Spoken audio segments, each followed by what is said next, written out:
Hare Krishna, dear devotees, please accept our humble obeisances. All glories to Jagat Guru Srila Prabhupada. All glories to our revered speaker for today, His Holiness Krishna KSETRA SWAMI Maharaj. And all glories to the Son of the Vaishnavi devotees. Devotees, we thank you all for being here. And as you may already be aware, we are very much fortunate. We have His Holiness with us today. And Maharaj, since today is our first time in the year meeting, we wish to wish you a happy Krishna conscious New Year. Hare Krishna, Maharaj. Hare Krishna, thank you. And yeah, all the best for Hare Krishna. Thank you so much. as well. Thank you so much, Maharaj. So, without further ado, Maharaj, we may put the verse on the screen and then you take it over from here. Okay. Thank you so much. Hare Krishna. Hare Krishna.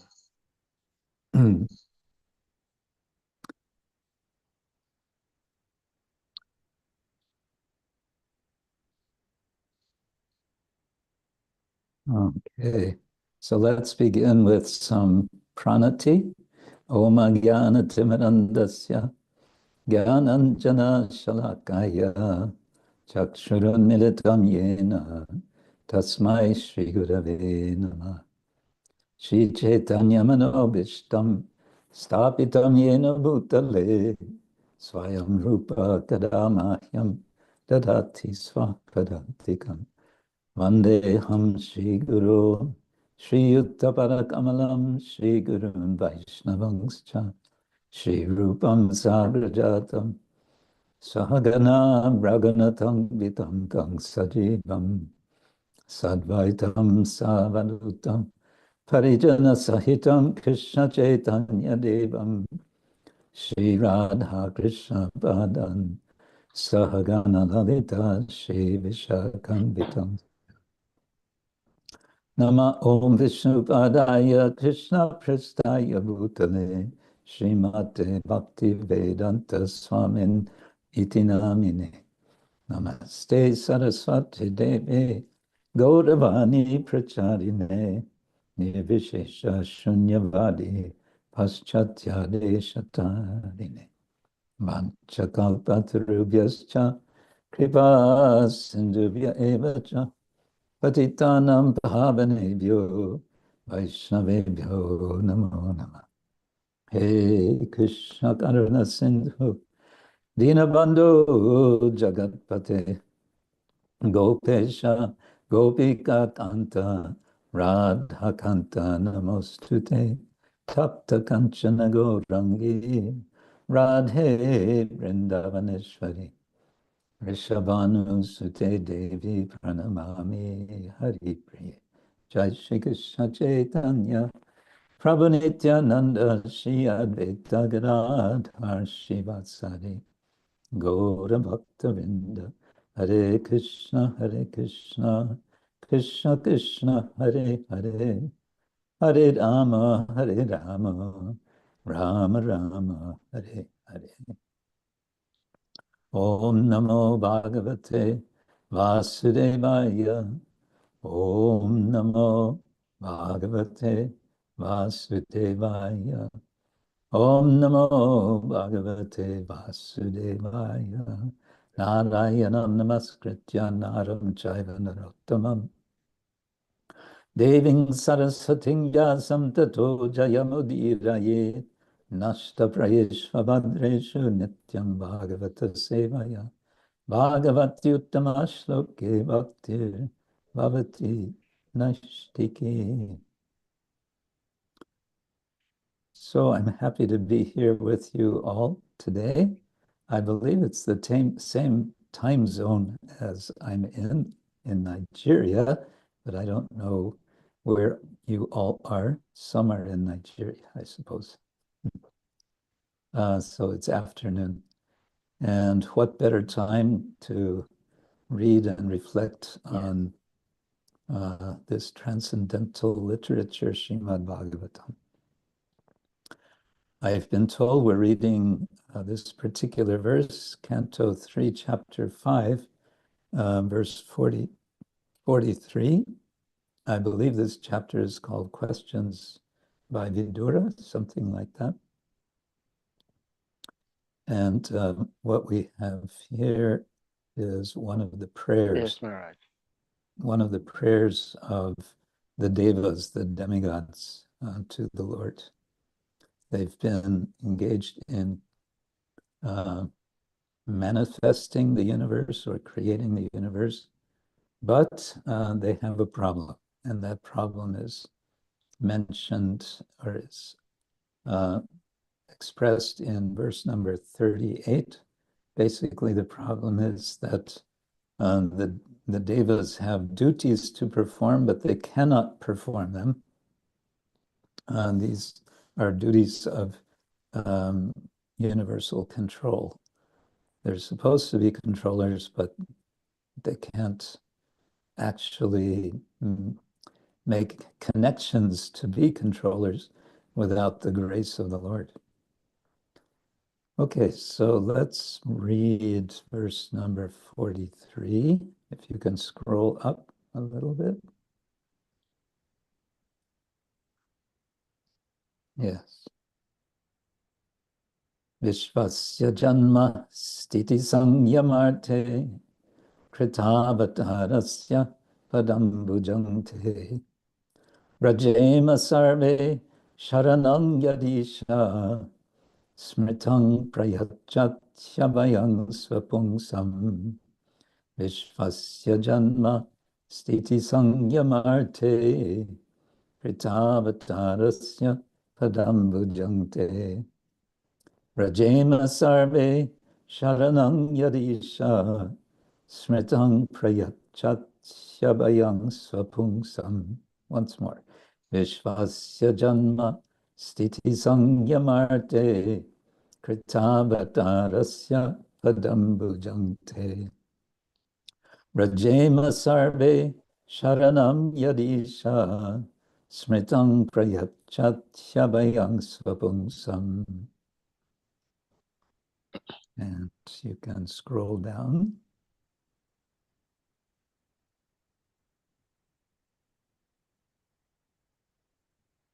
Okay, so we have the word for word synonyms, Vishvasya, of the cosmic universe, Janma, creation, Stiti, maintenance, Samyama, arte, for the dissolution, also. Krita, accepted or assumed, avatarasya, of the incarnations. Pada ambujam, lotus feet, te, your rajema. Let us take shelter of sarve, all of us. Sharanam, shelter, yet that which isha, O Lord, smritam, remembrance, prayachati, awarding, abhayam, courage, and svapungsam, of the devotees. Translation.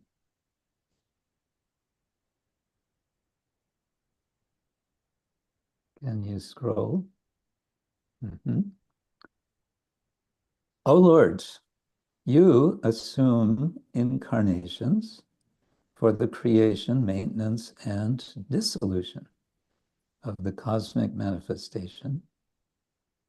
And therefore we all take shelter of your lotus feet because they always award remembrance and courage to your devotees. And the purport.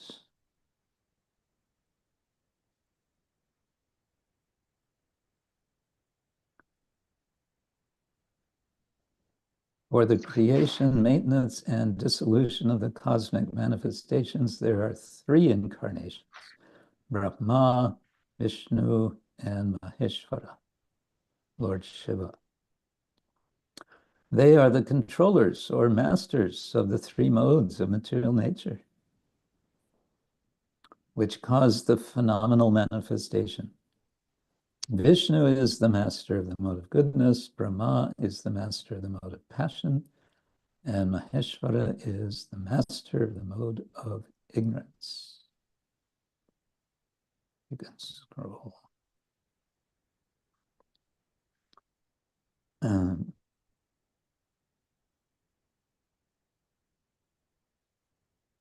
Okay, let's see.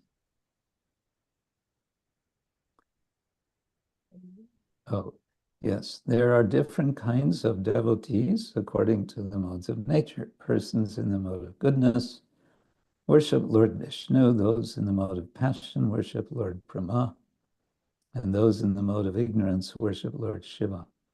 All three of these deities are incarnations of the Supreme Lord Krishna because he is the original Supreme Personality of Godhead. The demigods directly refer to the lotus feet of the Supreme Lord and not to the different incarnations. The incarnation of Vishnu in the material world is, however, directly worshipped by the demigods. It is learned from various scriptures that the demigods approach Lord Vishnu in the ocean of milk and submit their grievances whenever there is some difficulty in the administration of universal affairs. Although they are incarnations of the Lord, Lord Brahma and Lord Shiva worship Lord Vishnu, and thus they are also counted amongst the demigods and not as the Supreme Personality of Godhead. Persons who worship Lord Vishnu are called demigods, and persons who do not do so are called asuras, or demons.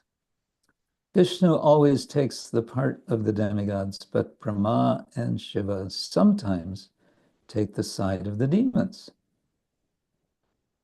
It is not that they become one in interest with them, but sometimes they do something in order to gain control over the demons. And so ends the purport to this verse. We can go back up to the verse. O Lord, you assume incarnations for the creation, maintenance, and dissolution of the cosmic manifestation, and therefore we all take shelter of your lotus feet because they always award remembrance and courage to your devotees. Okay, mukam karati vachalam, pangum langayate girim yat kripa, tamaham vande shiguram dina taharanam. Vishvasya janmastiti samyamarte kritavatarasya padam bhujante rajema sarve sharanang yarisha smitang prayachatyalayang svapungsam. The core statement in this verse, in terms of its grammar, is in the third line, Rajema,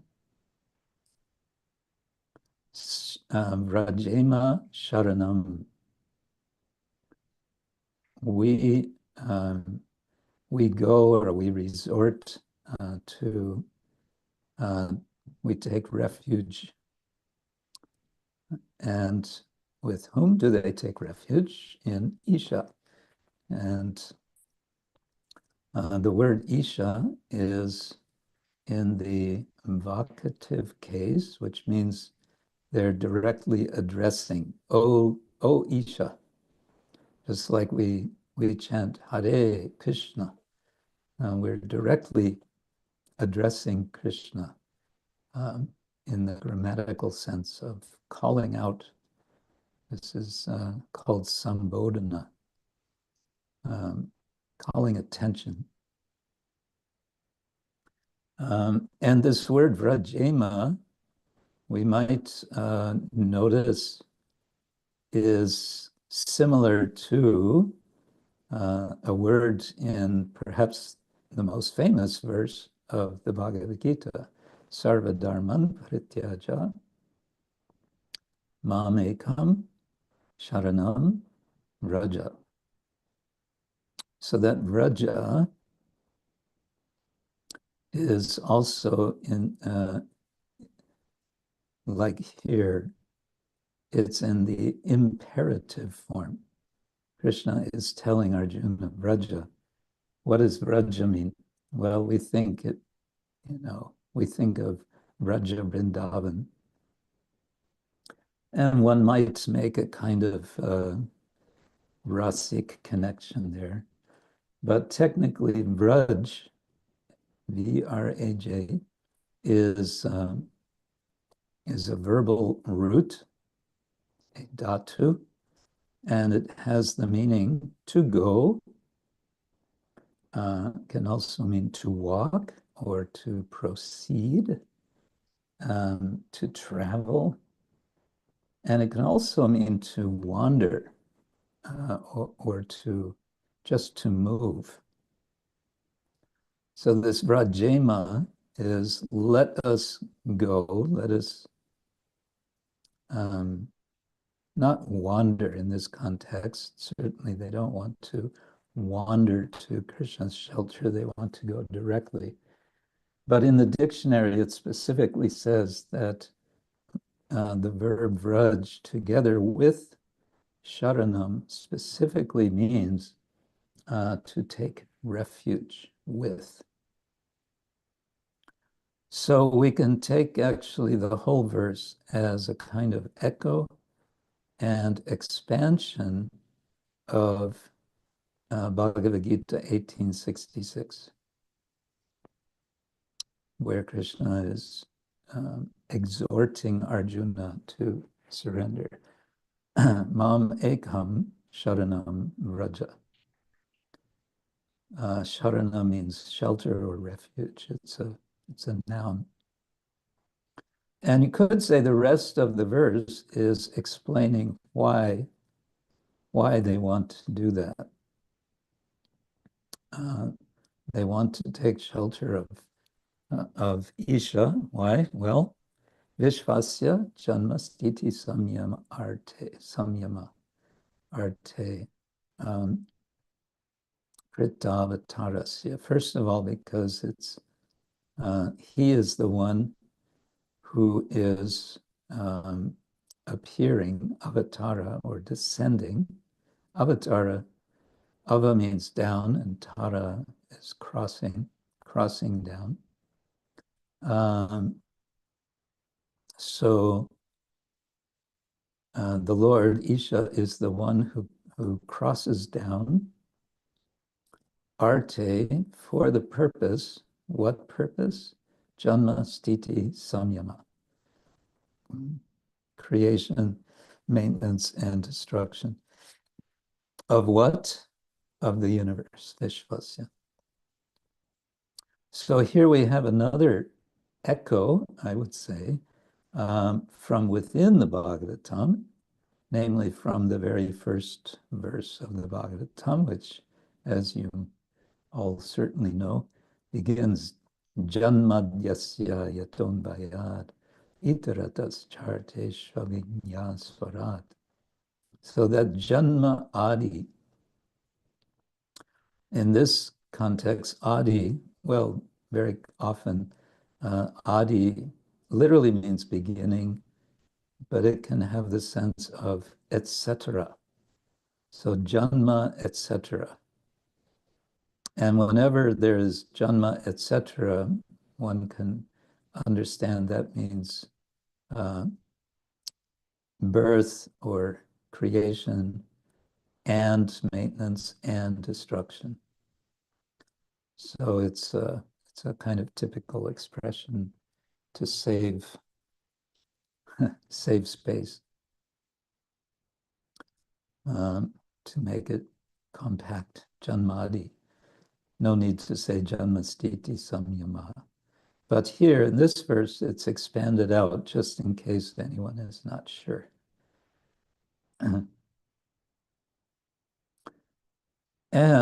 Brajema Sarve Sharanam, let us go to the to the refuge, Sharanam. Which Sharanam? Padambujam, the lotus feet. Ambuja means born from Ambu, born out of the water. There's also Pankaja, born from the mud. And Pada, of course, means feet. And the whole word, the compound, Padambujam, is in the singular case. And one might think, well, wait a minute, the Lord has 2 feet. But that's a kind of technical point that within this pada, there can be more than one. Why? Because it's part of a compound and the ending is taken off. So it could be, I guess, padau ambujam. So the demigods are saying, let's take shelter of the Lord's lotus feet. And then in the last line, they give basically 2 more reasons, which we could say are more directly what they're interested in. Smritam prayachati abhayam swapumsam. This swapumsam, swa means oneself, and pungsam is, I guess, genitive plural, so of one's own people, one's own folk. And we may want to say that Srila Prabhupada in his purport is elaborating on this point toward the end of the purport, where he's saying it's the demigods who, it's the devas, it's the devas or demigods that take shelter of the Lord, as opposed to the asuras who don't. And he also makes this interesting point that those, in terms of the modes of nature, those in the mode of ignorance, worship Lord Shiva, those in passion worship Lord Brahma. Well, who is worshiping Lord Brahma? Yes, Hiranyakashipu is worshiping Lord Brahma. Other than Hiranyakashipu, we'd have to see. Maybe one of you can suggest who else. But in general, Lord Brahma is not worshipped. He's kind of been cursed to not receive worship. I believe there's only a couple of temples in India dedicated to Brahma. One at Pushkar, and I think there's a little temple in Parshana, maybe others. But these 2 words, smritam and abhayam, are certainly significant for the devas. Smritam is remembrance. It's also a noun, so it's a kind of abstract noun, remembrance. We know smriti refers to literature. There's shruti, there's smriti, but this is smritam, so just the general idea of remembrance. And abhayam, of course, the opposite of bhayam. And bhaya, we can say, is the whole problem of material existence. So they're touching on, in a sense, saying, the Lord, you are the one who resolves all the essential problem of material existence, which is bhaya. Bhayavati, what is it? Bhayavati, avatirna, Bhayam dvitiya viniveshatasya ishamat petasya viparyayo asmriti.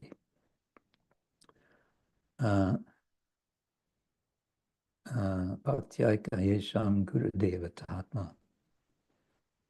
So in the 11th canto, this explanation is given for what constitutes material existence. It starts with turning away from the Lord, abhiniveshatas bhayam dvitiya, and as a result of that, having a sense of duality,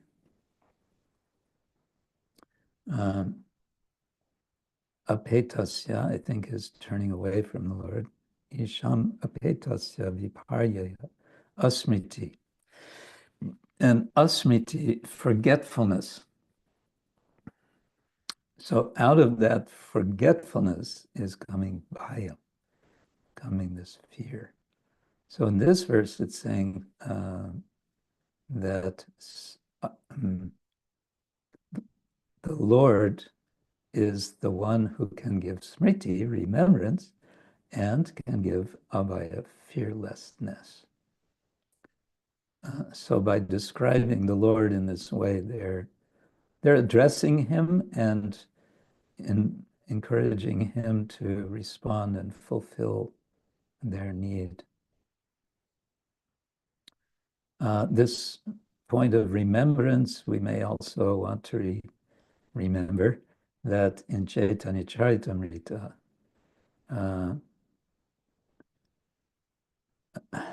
Krishnadas Kaviraj prays to Lord Chaitanya in Adi Lila, I believe it's chapter 14, verse 1. Katanchana smite yasmin duskaram sukaram bhavet vismite viparitam syat Shri Chaitanya namamitam. I offer obeisance to you, Shri Chaitanya Mahaprabhu, the remembrance of whom whatever is difficult to do, duskaram, becomes easy, sukaram.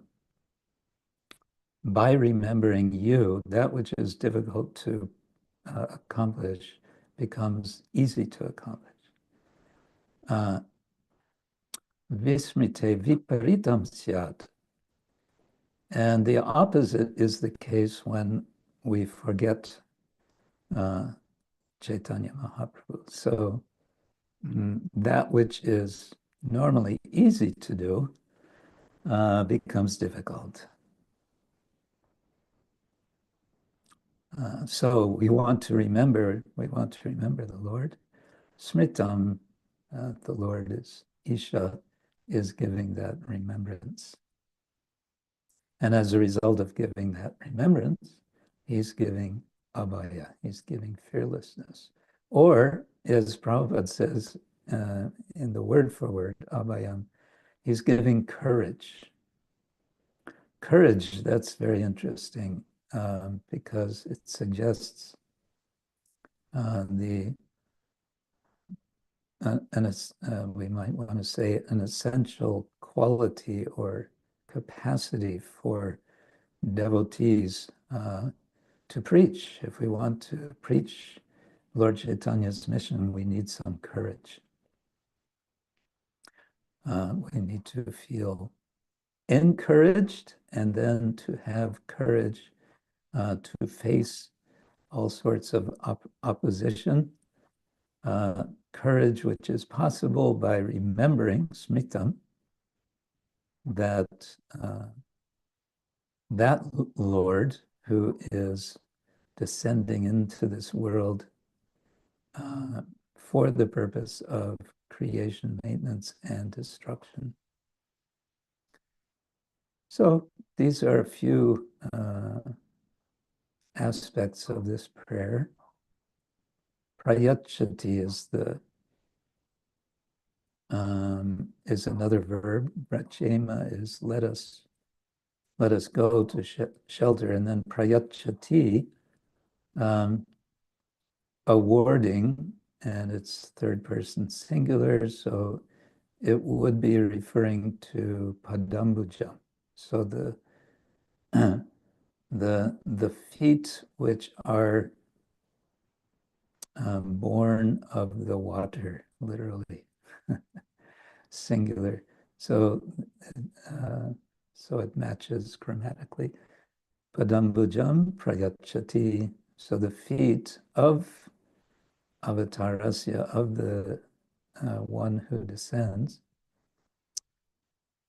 award. And what do they award? They award smrita and abhayam.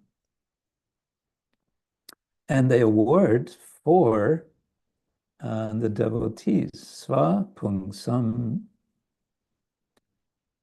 And as Srila Prabhupada is also saying in the purport, the Lord is favoring his devotees. He is equal to all, but he especially favors his devotees. Where is that?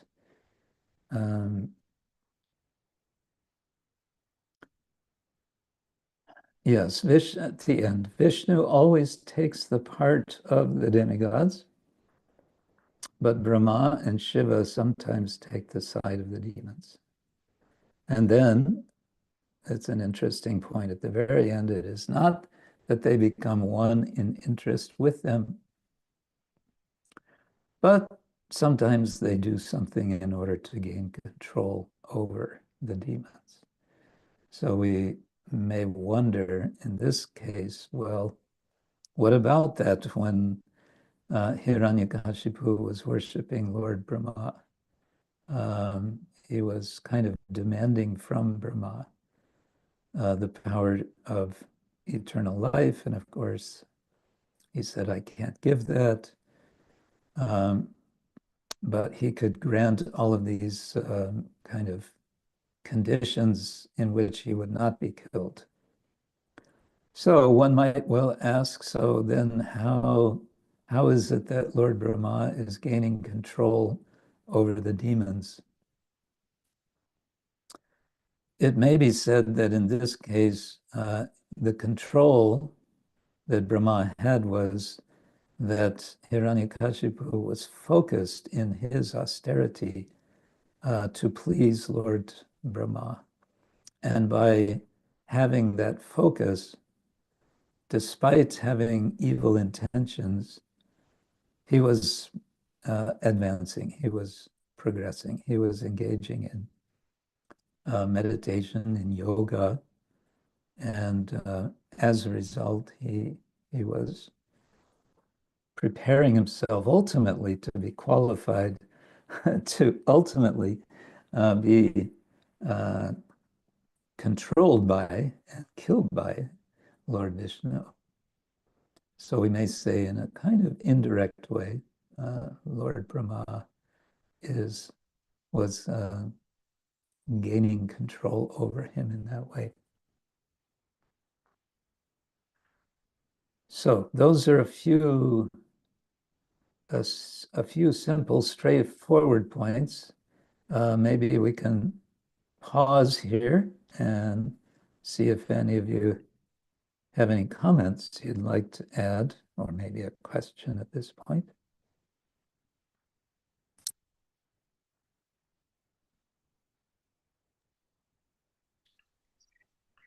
Well, Hare Krishna, thank you so much, Maharaj, for sharing with us this transcendental text.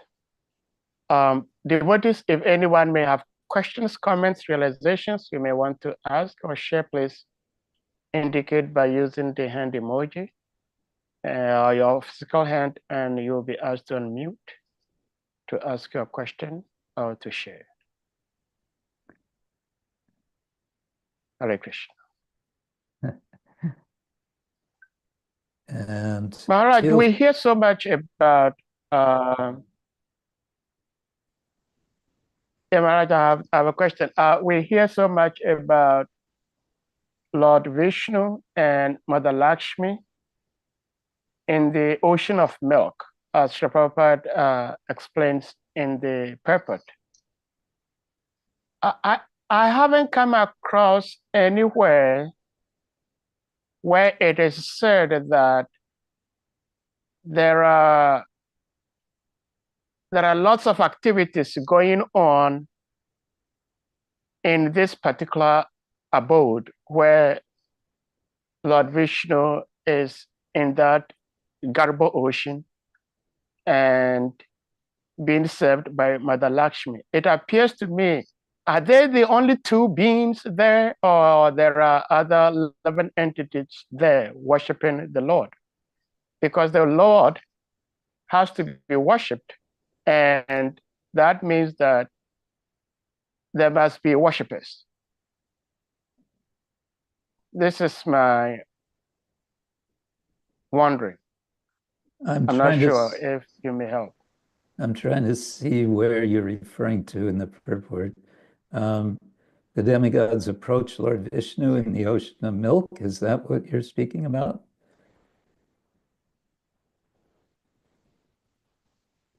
Yes. Mm-hmm. Yeah, I don't see here any mention of Lakshmi. Is the Lord just there by himself with Mother Lakshmi?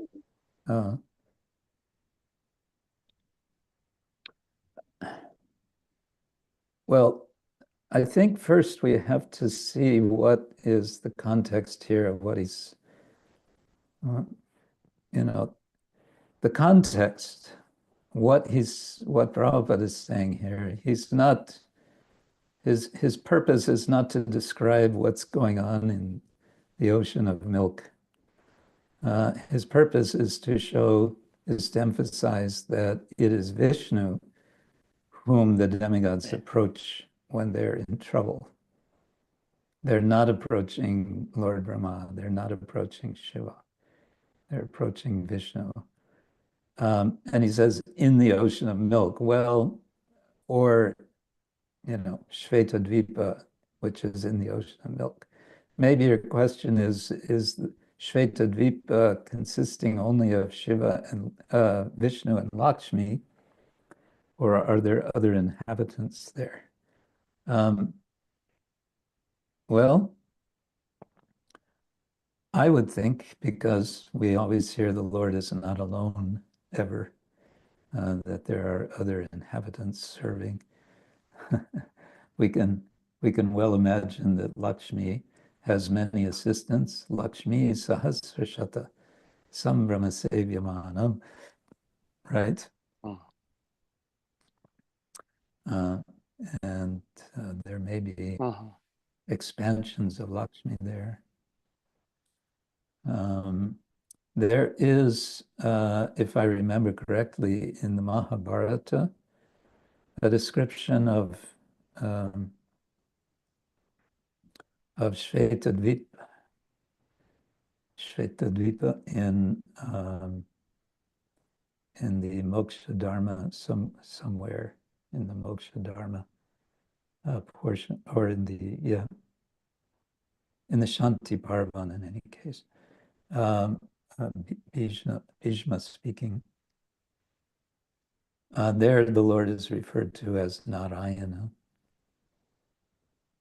But I don't know that it's describing other beings there.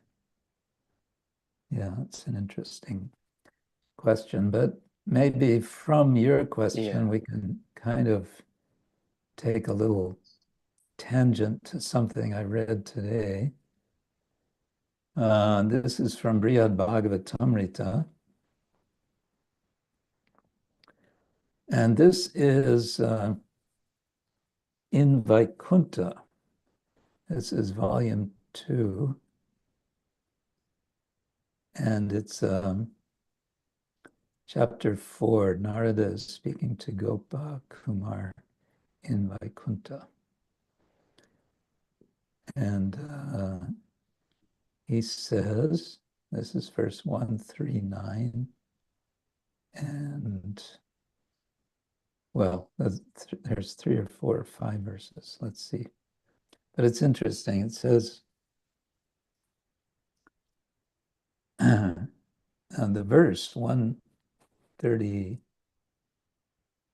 139 says, Sri Narada said, don't think that the flocks of animals and birds of this place, so we're talking about Vaikuntha, or the trees, creepers, bushes, grass, and other vegetation are made from earth like ordinary creatures in the mode of ignorance.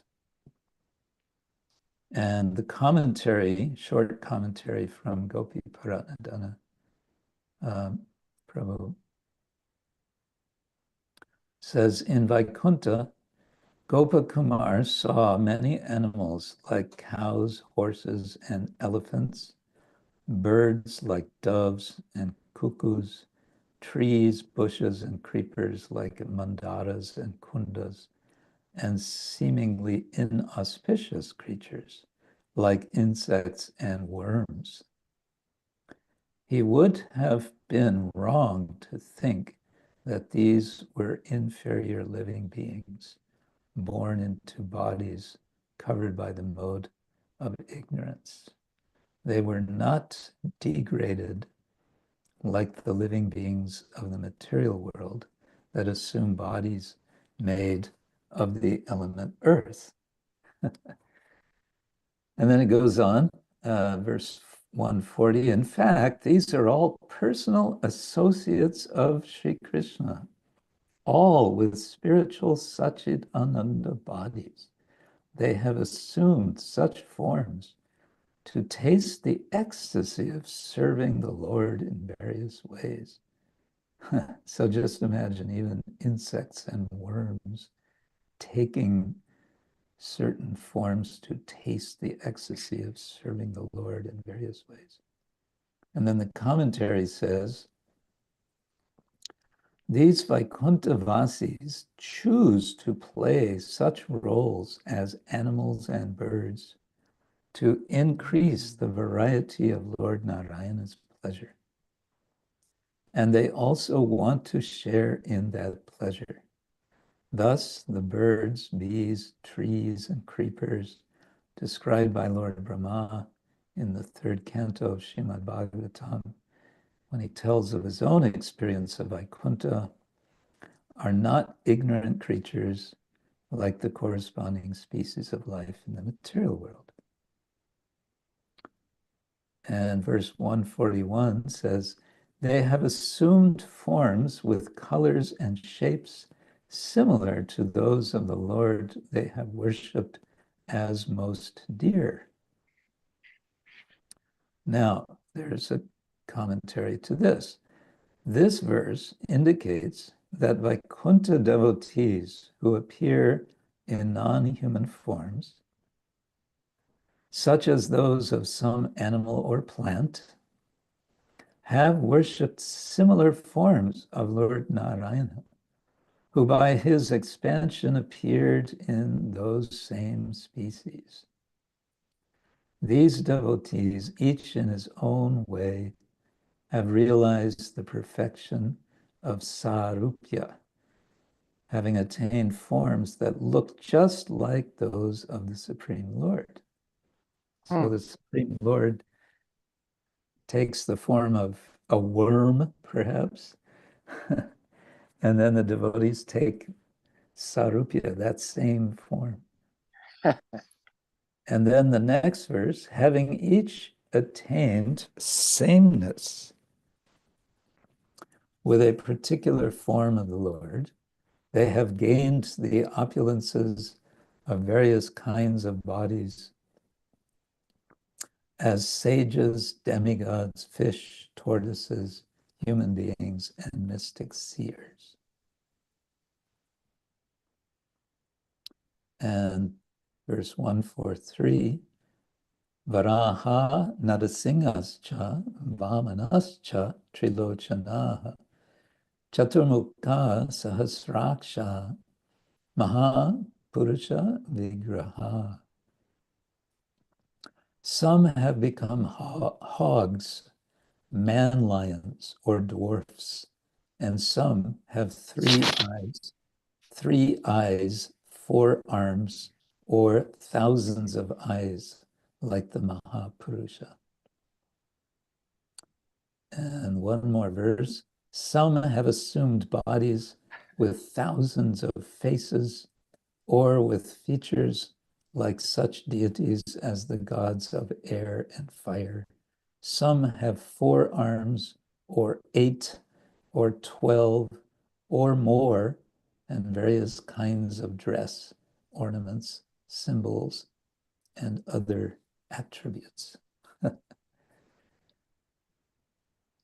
So that's Vaikuntha, and I believe Shvetadvip is understood to be a Vaikuntha realm within the universe.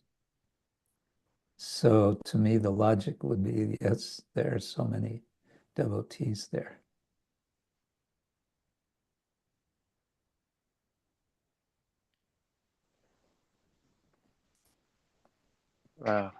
Thank you so much, Maharaj, for sharing this amazing variegatedness in the spiritual world. Yeah.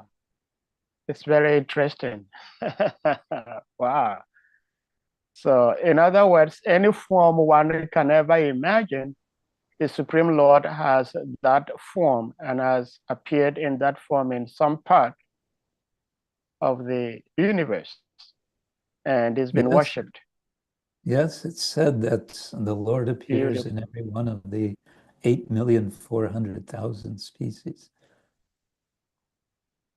And also, there's a verse in the 3rd canto, I think it's in chapter 9, Tvam Bhakti Yoga Paribhavita Ritsaroja Ase Shutekshitapato Nanunata Pungsam Yat Yat Diyata Urgaya Vibhavayanti Yat Yat Vapu Pranayase Sadhanugrahaya. That for one who's engaged in bhakti yoga, the Lord who is situated in the heart manifests in the form which is desired by the devotee. He reciprocates.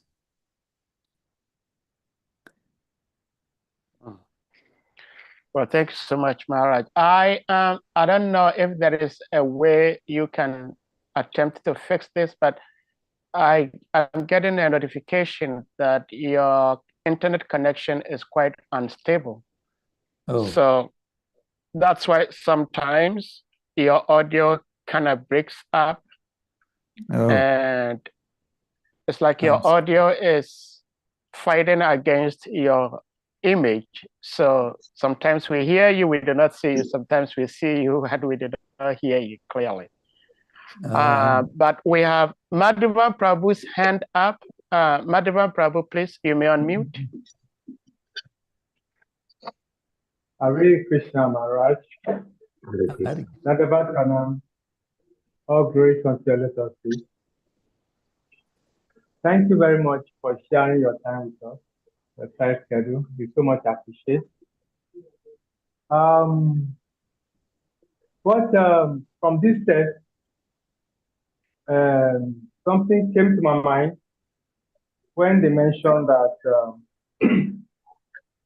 when the demigod said that the take shelter of the vicious spiritual, because they always award remembrance and courage. Madhavan Prabhu, Madhavan Prabhu, sorry, Madhavan, sorry to interrupt. Yeah. Is it possible to turn off your video? Turn off your camera? Okay, good. Is it better now? So we can hear you better. Yes. Okay. Thank you very much. Yes. So what I'm saying is Hare that Krishna. in this Hare Krishna, in this test, remembrance and courage was mentioned. So my question now is, no, but you must bring it to boil. The demigod, were they given such responsibilities before? And is it because of that they are talking of remembrance? And maybe they have done it before and they are begging for how they can remember how to do this, to carry out the responsibility. But it was like styrofoam balls. Can you ask this devotee Rupanuga to mute? Yes. Hare Krishna. KFC sells it or donates it to people.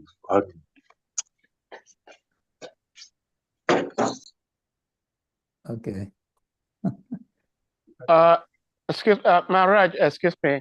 Rupanuga Prabhu, make sure you mute yourself when you're not speaking, please. So there will be no interruption. Hare Krishna. So Maharaj, you may go ahead, please. Yeah, I don't think I got the question. I'm sorry. Okay. Maybe I can come again.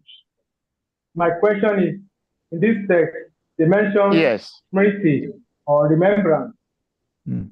So does it mean that demigods have been given such responsibility before, and they are praying for remembrance and also courage to carry out the responsibility? That's my question. Yeah, I think we can take it that way. That's why they are. That's why they're mentioning these two things. They want to have remembrance and courage so that they can perform their duties. Remembrance is important to, keep focused on what you're doing. If you get up in the morning and can't remember who you are and what your duties are, you become quite helpless. So we're getting remembrance all the time. Sarvasya chaham hridi sanivishta matta smriti jnanam bohanam cha. And so they're recognizing the need that they need to have remembrance in order to, and similarly courage, being in a position of control, being a lord of other beings takes courage. Therefore, the Kshatriyas have to, one of their qualities is courage. One of the qualities by which they work.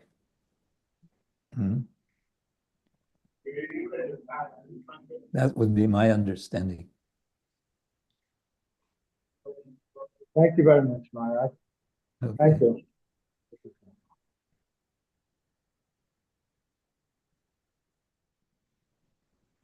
Hare Krishna, thank you, Maharaj, and thank you, Madhava Prabhu. Anadi Dinadam Prabhu, please, you may unmute.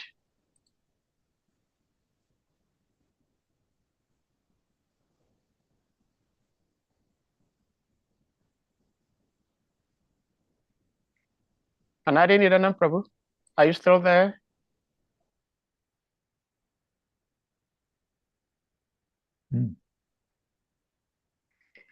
Well, Maharaj, before this devotee comes back to ask question or share comments or reflection, whatever, I have two questions.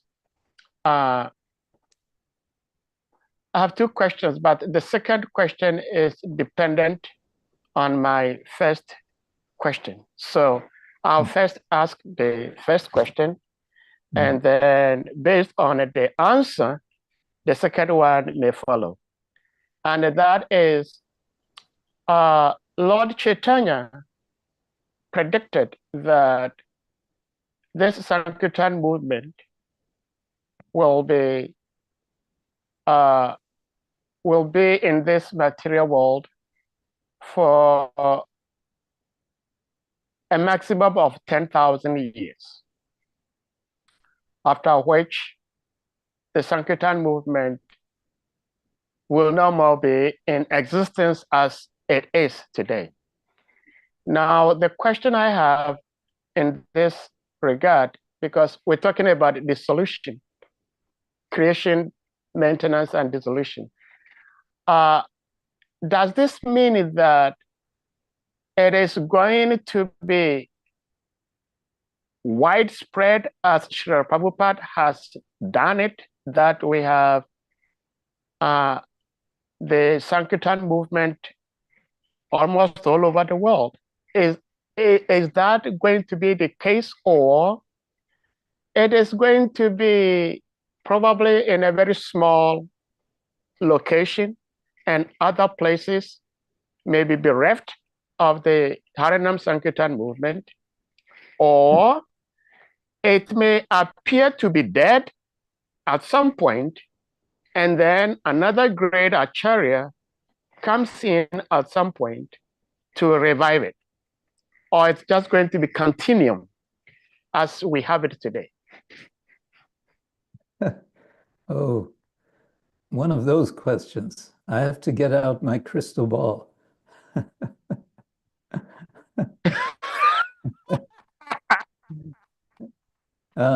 First of all, I don't know. Can you give a specific reference where Lord Chaitanya says 10,000 years and then it fades out? I don't know where that is.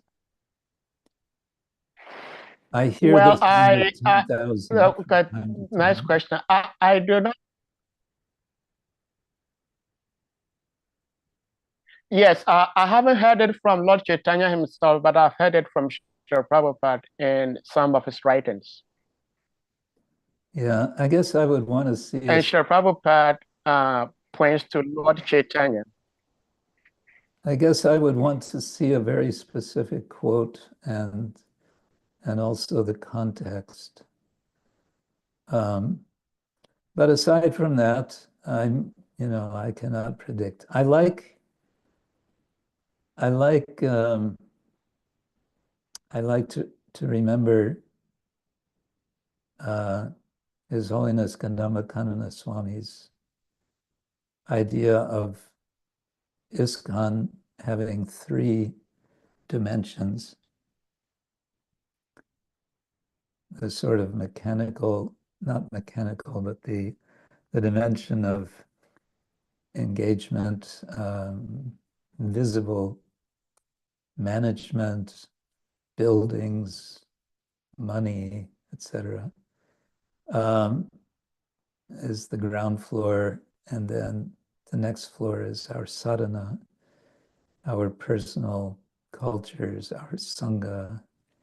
And at least one time he referred to 3rd floor as Lord Chaitanya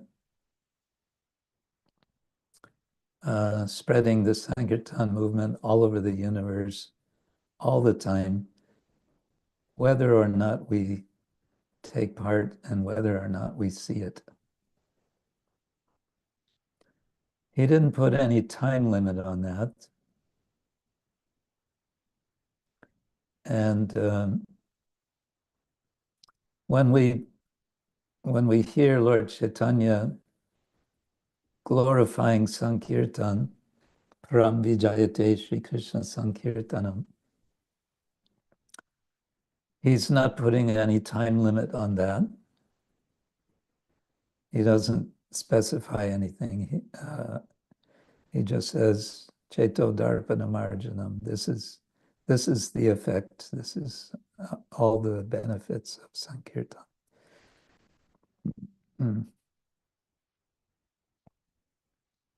So I think it's open-ended, and in any case, I wouldn't worry too much about 10,000 years from now. That's quite a long time. We have, maximum 100 years. So we do what we can in this time. And yes, Pritivite ache jata nagaradigram. Sarvatra prachar hoibe morana. Hoibe is future tense. There will be. What will there be? There will be the chanting, the glorification of his name. And where will it happen? Pritivite, on this earth. Pritivite ache jata, nagara adi grama. Villages, towns, etc. Jata kind of means wherever, I think. Sarvatra, everywhere. This is very Sanskritic Bengali, sarvatra, prachar. So this ending, tra, there's yatra, there's tatra, there's sarvatra.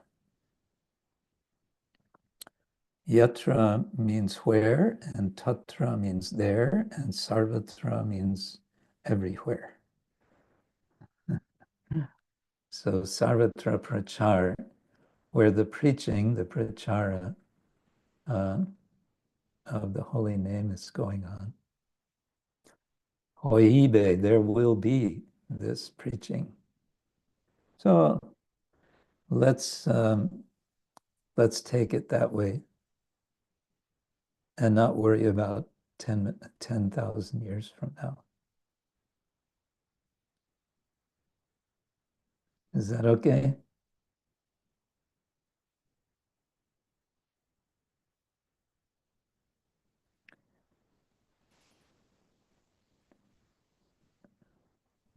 Well, yeah, thank you, Maharaj. The reason I asked this question is because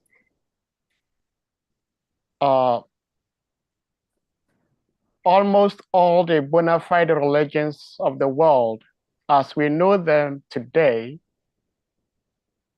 were not used to be the way we know them today. They have changed. And we have scholars who can do extensive studies on each religion and understand how the early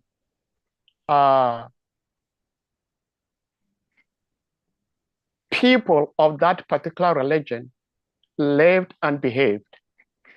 And so, luckily or unluckily for some of us, in the future, we are going to be referred to as the early members of this movement. Mm-hmm. And what we say and what we do today is going to be a reference point to those generations, which may be like maybe 40, 50 generations, 100 generations, just as people can study about like 5 AD, 10 AD of Lord Jesus Christ. And they understand that the way they were living their lives is different from the way those who call themselves followers of Christ live their lives today.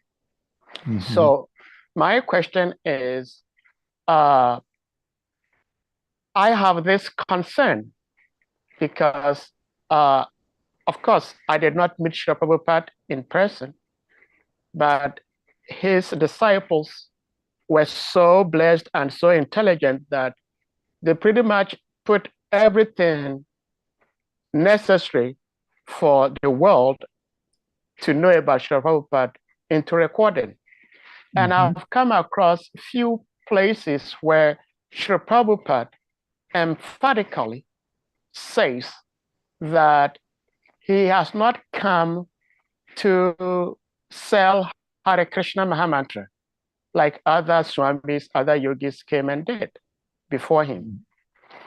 Now, my concern is, and I complained about this some time ago, and I got a very heavy backlash. But I'm asking this question to you, Maharaj, that I know, of course, I'm in the US. I know there is nothing in this world that is free. Everything you have to pay for it. And so if we have Sadhu Sangha, maybe we rent a venue, we rent a place, we're going to pay for the place that we are renting. We're going to pay for the electricity we're going to use. We're going to pay for the water we're going to use. We're going to pay for the boga we're going to prepare into prashadam. So it requires money. But when the wedding of the invitation does not specify that we need such and such amount of money to help us facilitate the Sangha, but the wedding appears as before you can join this Harinam Sankirtan, before you can join this Harinam Sankirtan, you have to pay $10, you have to pay $5. If 200 years down the drain, some people come and then they say, okay, these are the Krishna people, they charge money before they give you a mantra. Let us refer to the early devotees, how they live their lives. And they come across something like there is a flyer that states, before you join this Sadhu Sangha, you have to pay $5. It will give them the strength to say that, yes, even the early devotees used to do that. But I know that no devotee, especially in the ISKCON, is having any get-together Sadhu Sangha and is charging the devotees in the name of the Sadhu Sangha, but it is in the name of what we need to bring the Sadhu Sangha together.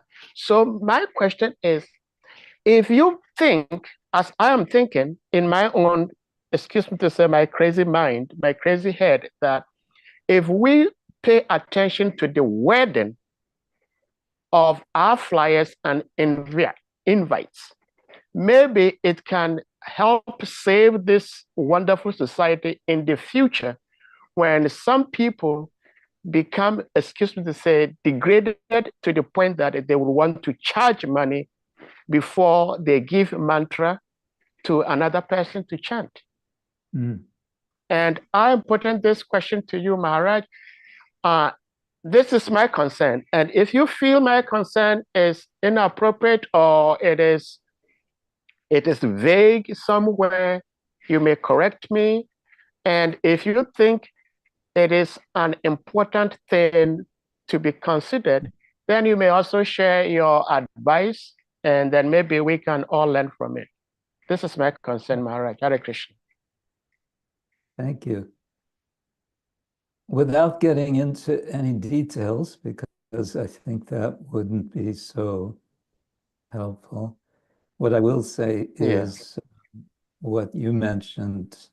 As you said, so many devotees have written extensively about Srila Prabhupada and their personal experiences, and that's a wonderful thing. I've heard that there are, by one count, there's well over 50 books in English language about Srila Prabhupada, but someone else said, no, there are actually many more than that. In any case, I might at this point mention that I'm preparing a presentation for the ISKCON Leaders Sangha in Mayapur, where I want to encourage devotees to take up the writing of ISKCON history after Srila Prabhupada's departure. I think this is very important in a similar way, or for reasons, many reasons, including what you've just mentioned. And one type of history is oral history. And I think it would not be difficult to organize worldwide that different yatras make a an organized plan to interview older devotees and just get their memories of whatever they want to remember and share. And there are questionnaires, and there are ways of preparing a questionnaire that will encourage devotees to, to draw out their memories and so on. And that can be very valuable for future generations. So it's not just the very first time period when Prabhupada was present, but it's also the next, 10, 20, 30, 40, 50 years. How are we remembering this period? Yeah, so that would be my comment. Well, thank you so much, Maharaj.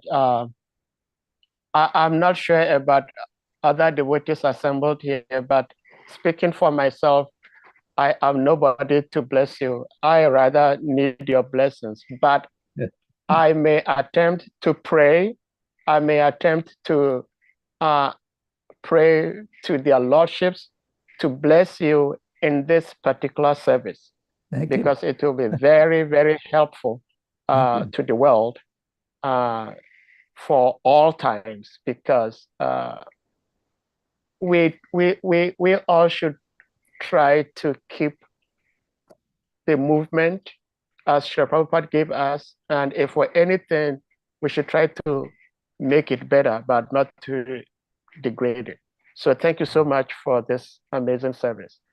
And with that, we have one devotee hand up. Anadi Nidanam Prabhu, I hope you are back. Please, you may unmute. Hare Krishna Maharaj, please accept Hare my humble obeisances. Hare. Prabhu, I hope I'm audible because my network Yes, is not. yes, yeah, you're clear. We can hear you. Okay, thank you very much. So, Maharaj, my question is, Lord Shiva is a mode of ignorance, but at the same time, he is the topmost devotee.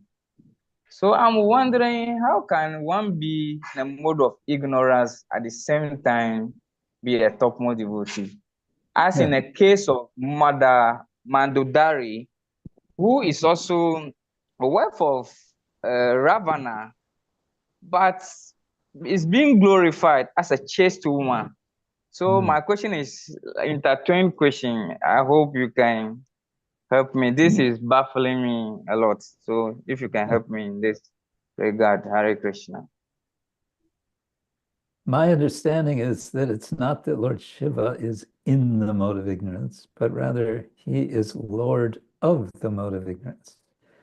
And yes, there may be a slight tinge of tamaguna by virtue of his being in touch with it. But otherwise, he is glorious in all respects. And of course, there are prayers to Lord Shiva in the fourth canto, which are practically like prayers to Lord Vishnu. In fact, I think it says like that. These can be taken as worship of Vishnu. So, yes, Vaishnavanam Yata Shambhu.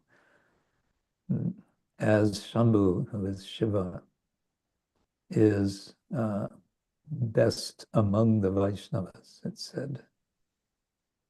He's not in any way disqualified by his connection to the mode of ignorance. He is master of the mode of ignorance.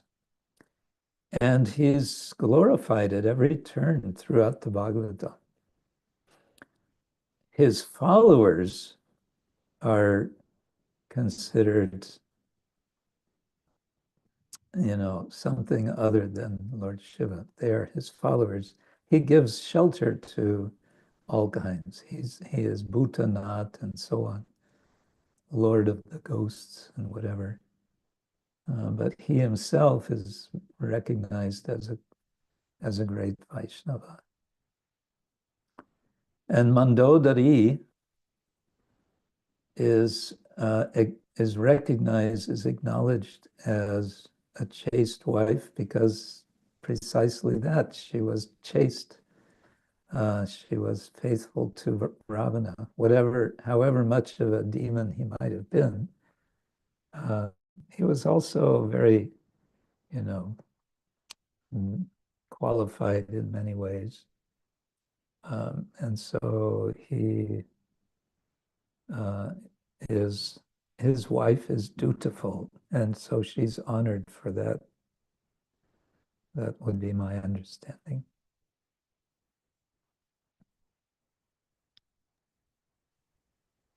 Well, thank you, Maharaj.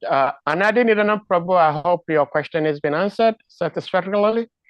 Well, I didn't ask the question, but I have understood what Maharaj is sharing, and we can't thank him enough. Anyone else? Anyone else with something to ask Maharaj before we call it a day today?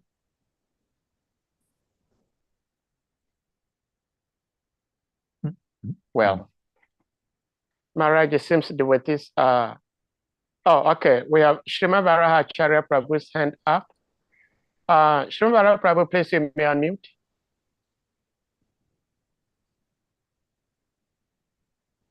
Dandava Pranam Maharaj. This is actually my humble obeisances. All glory to Srila Prabhupada. All glory to your holiness.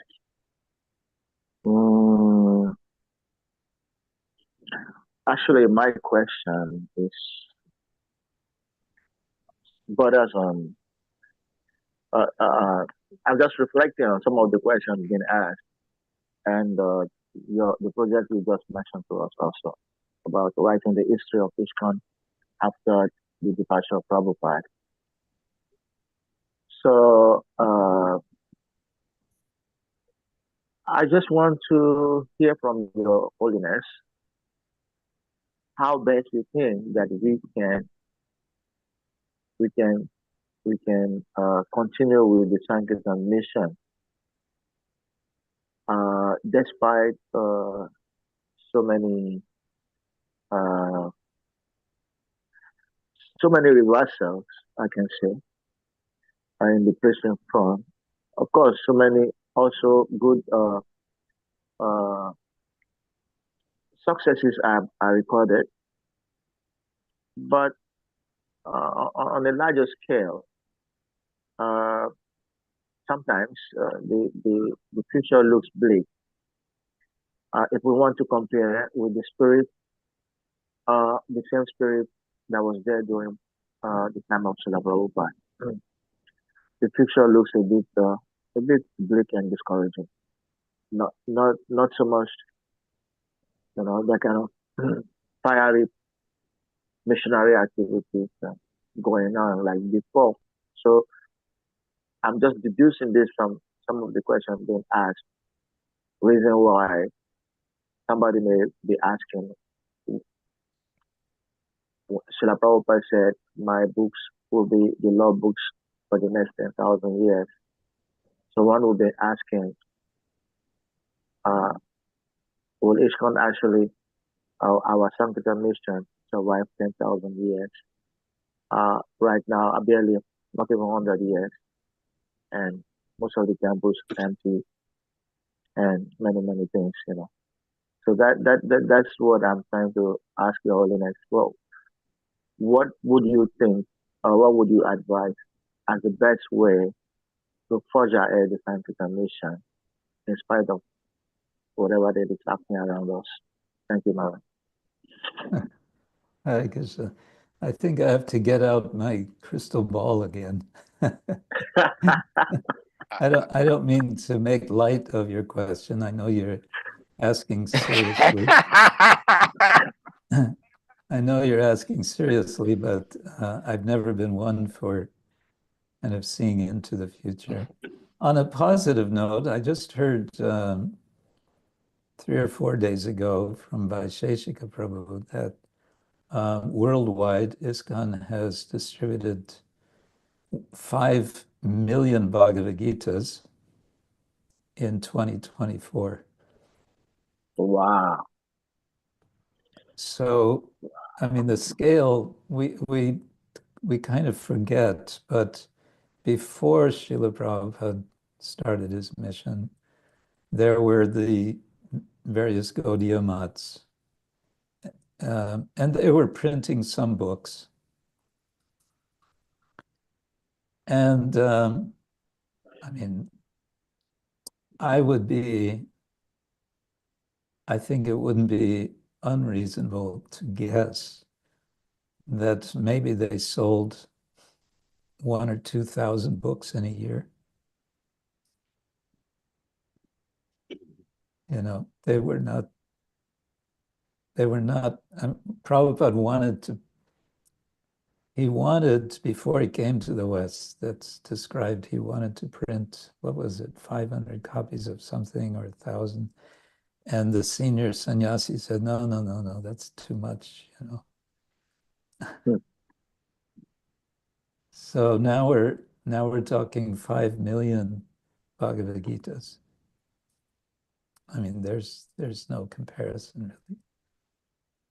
And as for temples being not like they were when Prabhupada was present, I think we need to look at not to look back so much, but to look forward to see how can we inspire devotees to come together.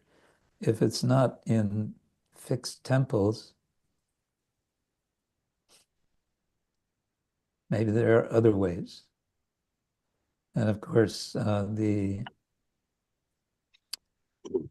obviously the demographics have changed. Initially, it was practically all brahmacharis. Mm. Now it's householders. Now it's grihastas. And you can't expect grihastas to live in temples. Although in the very beginning, early in Los Angeles, some householder was telling, there was a time when in one large room, they had the room divided into, I don't know how many divisions, divided simply with hanging blankets, and one householder couple in each of these cells. So they were so, you know, they were in such a mood that was somehow okay, at least for some time. But I don't think we could inspire anyone like that nowadays. Yeah, so there's always this, you know, if you look at the history of religions generally, there will be a tradition, and out of that tradition will come a charismatic leader. And the charismatic leader will kind of refashion the tradition in some way, preserving it and at the same time renewing it. And then after that charismatic person departs, then there are attempts to preserve the charisma. And that's the challenge, because you have a paradox. And the paradox is, in order to preserve it, you seem to need some kind of organization, some kind of institution. But as soon as you have an institution, all sorts of, the institution tends to breed, or it tends to cater to certain material desires for control. So persons want to take positions and you know, and that's just, but then, so you can say, well, let's disband the institution and let's just have the charisma. Okay, but how are you going to do that? How is it going to actually be carried forward? So that's a kind of dilemma and paradox that comes with every religious tradition.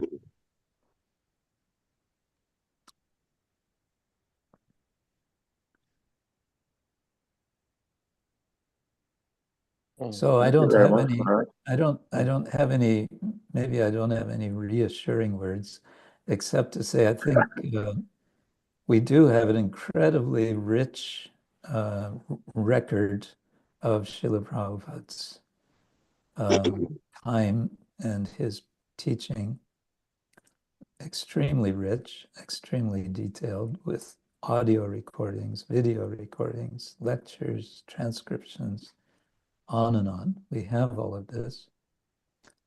So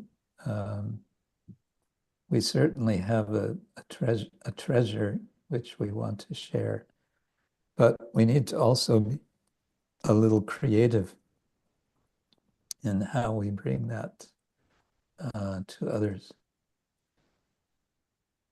I think one thing that has not been so much appreciated about Srila Prabhupada is he was what I would call a spiritual entrepreneur.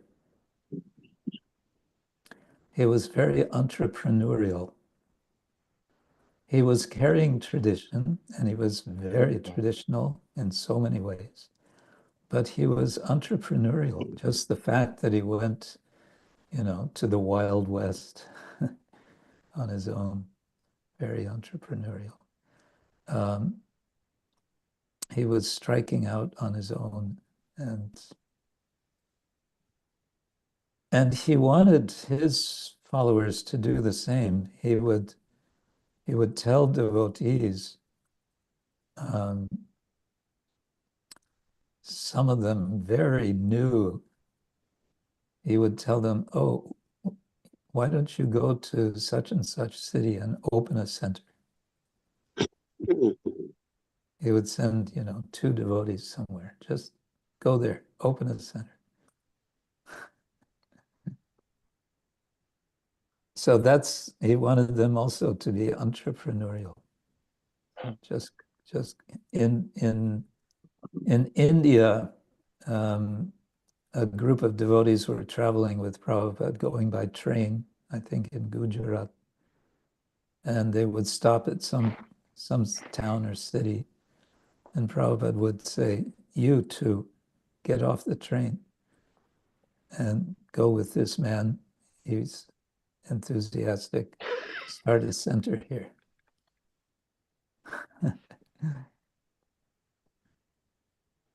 Yeah. So that was entrepreneurial.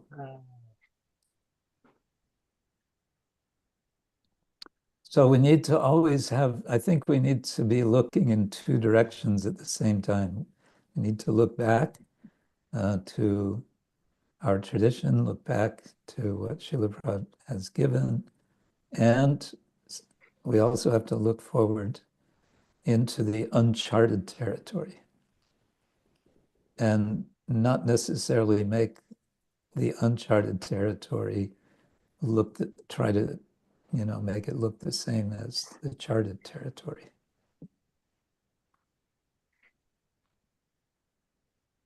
I don't know if that made any sense, but... Oh, thank you, Maharaj. Just a little follow-up. Just kindly indulge me a little further. One is, but first a comment on what you just said, Maharaj, and then the approach many other devotees have been talking about.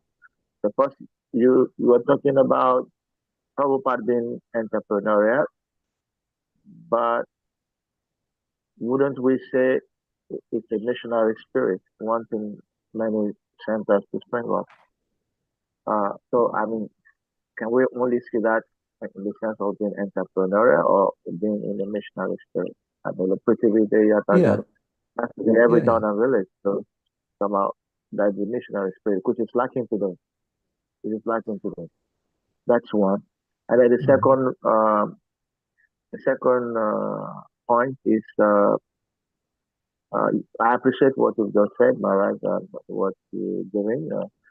At the same time, many devotees, some devotees think that when ISKCON was really thriving with so many people giving their time, energy, surrendering their lives into devotional and missionary activities. The second part of what Srila Prabhupada envisaged did not materialize.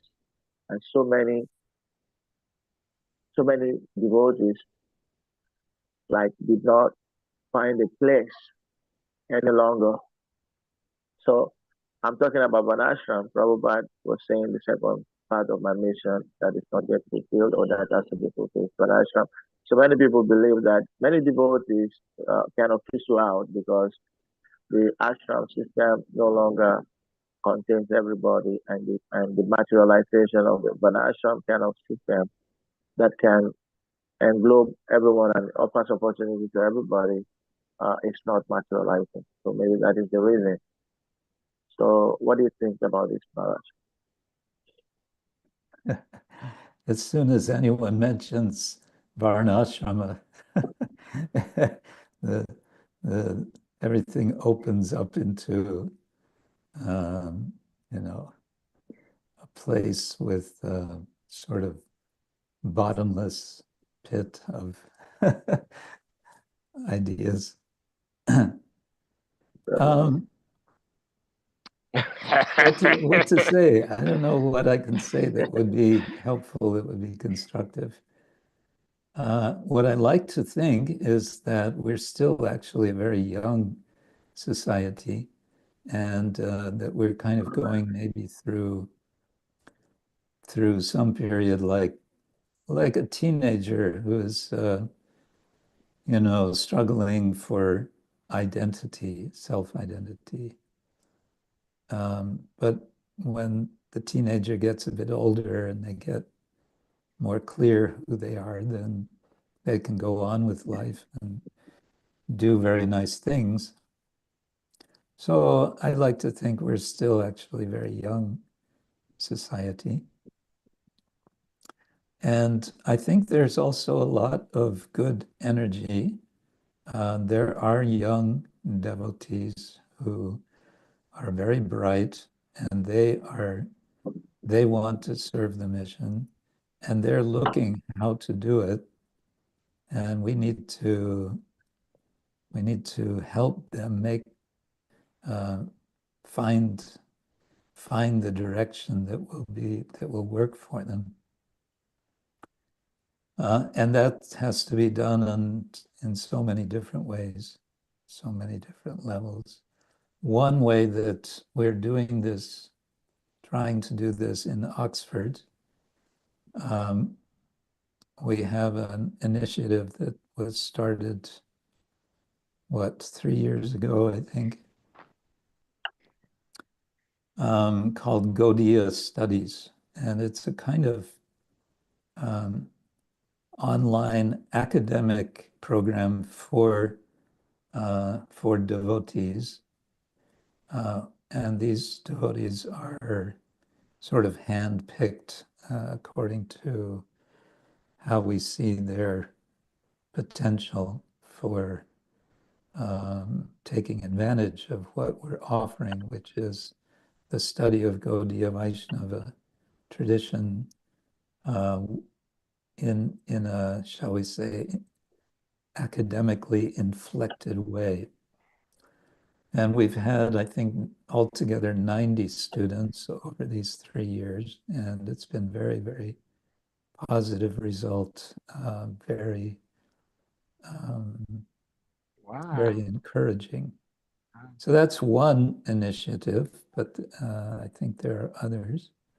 So I think we need to look, we need to keep our eyes sharp for these sorts of initiatives. There's also in, as some of you may know, in Florida, in Gainesville, there's the KRISHNA House, which is connected with University of Florida. Their lunch prasadam distribution program that's been going on probably 40 years or something. Many young devotees have been coming from that, students, and they're very bright and very inspired. So we can look at what's not there, and we can also look at what's there and derive inspiration from what's there and the positive things, and try to connect ourselves with those and identify with those.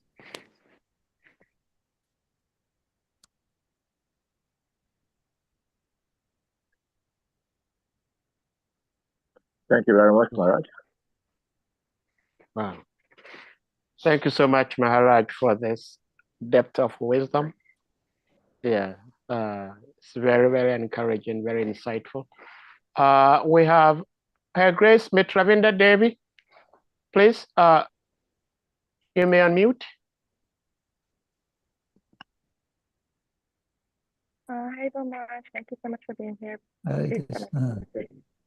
Always I just wanted to add a comment that, yes, the youth need to be inspired and encouraged and supported, but that we not forget the older devotees who have been around and still have a lot to give, as Srila Prabhupada did. Thank you so much.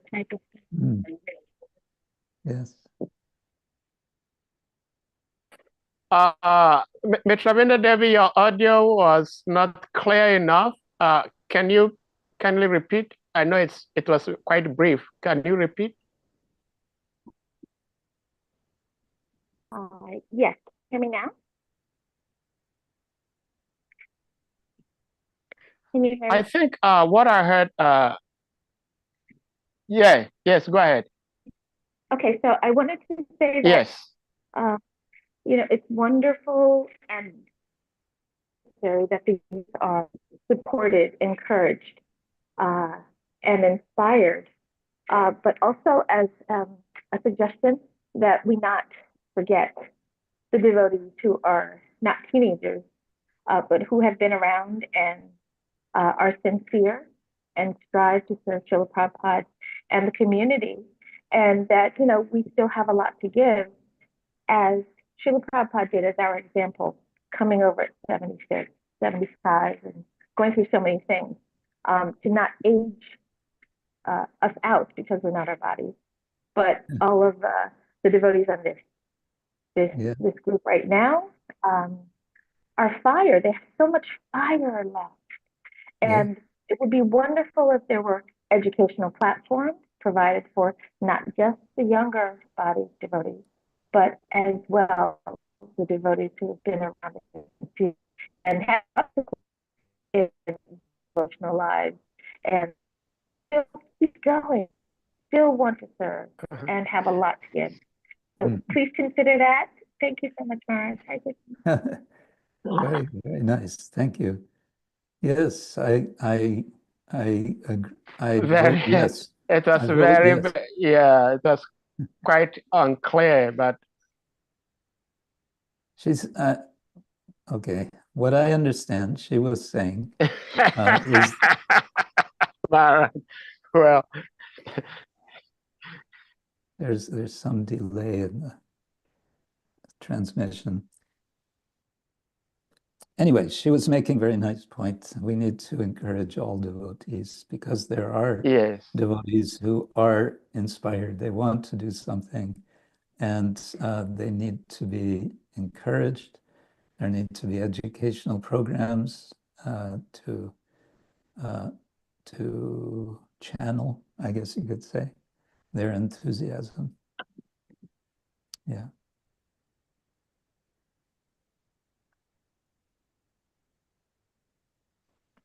Yeah. Oh, yes. One thing I wanted to share. Madam Travinda, David, thank you so much for your comment. And yes, please, Maharaj. So I think one thing that yes, Maharaj, you may go ahead. Yes, one thing that we all need encouragement, right? And a few weeks ago in Poland, Yes. I was in Warsaw, and devotees very kindly came together and offered me a birthday celebration of Vyasa Puja. And one group of devotees, the Polish devotees who are my shishyas, they offered me a book, which at first I thought it's a kind of Vyasa Puja book like we see many. But then I opened and I saw, no, it's different. And what was different was that the devotees were glorifying each other. So it would be one page dedicated to one devotee. One page dedicated to one devotee. There would be a few pictures, photos of that devotee. And then there was some text of someone had written appreciating the qualities of that devotee. And then the next page, another devotee, the next page, another devotee. And it was just so wonderful to see. So that sort of thing, I think, is also very much needed. Just simple appreciating devotees. Wow, thank you so much, Maharaj, for sharing this. So beautiful. Yeah. Okay, well, I guess it's getting later now. Yeah.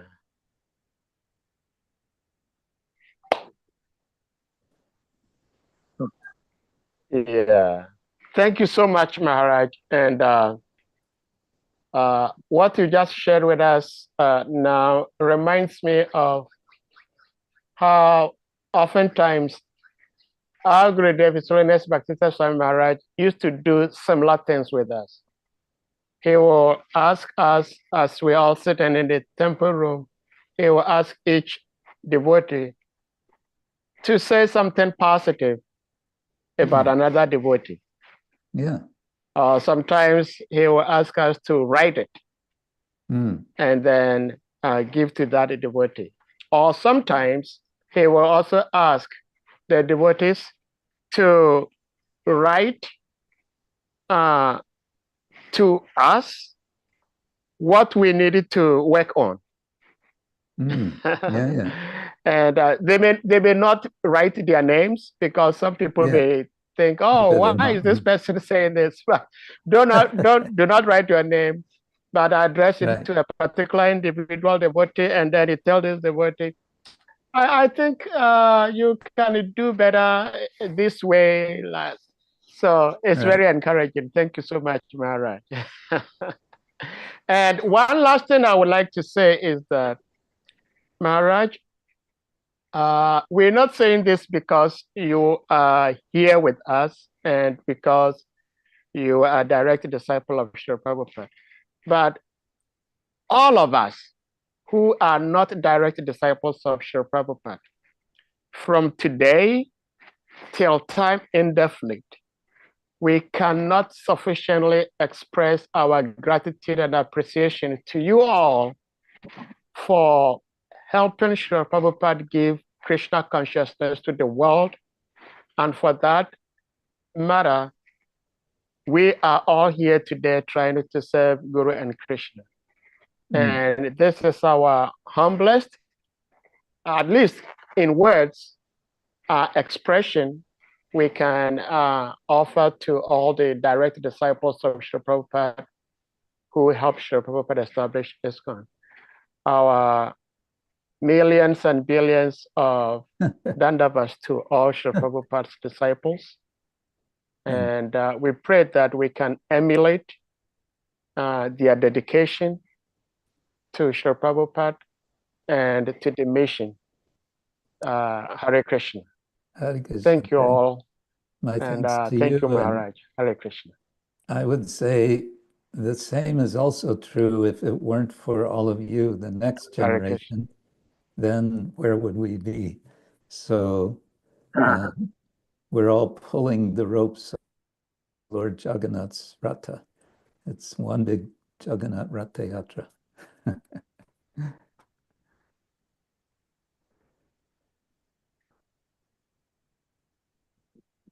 Yeah. Thank you so much, Maharaj. Okay. On this note, dear devotees, we're going to humbly request you all to kindly unmute, and we all chant Hare Krishna Maha Mantra to express our appreciation to our revered speaker, His Holiness Krishna KSETRA SWAMI Maharaj, and for his wisdom and the love shared with us all today. Please give me all unmute and we all chant together.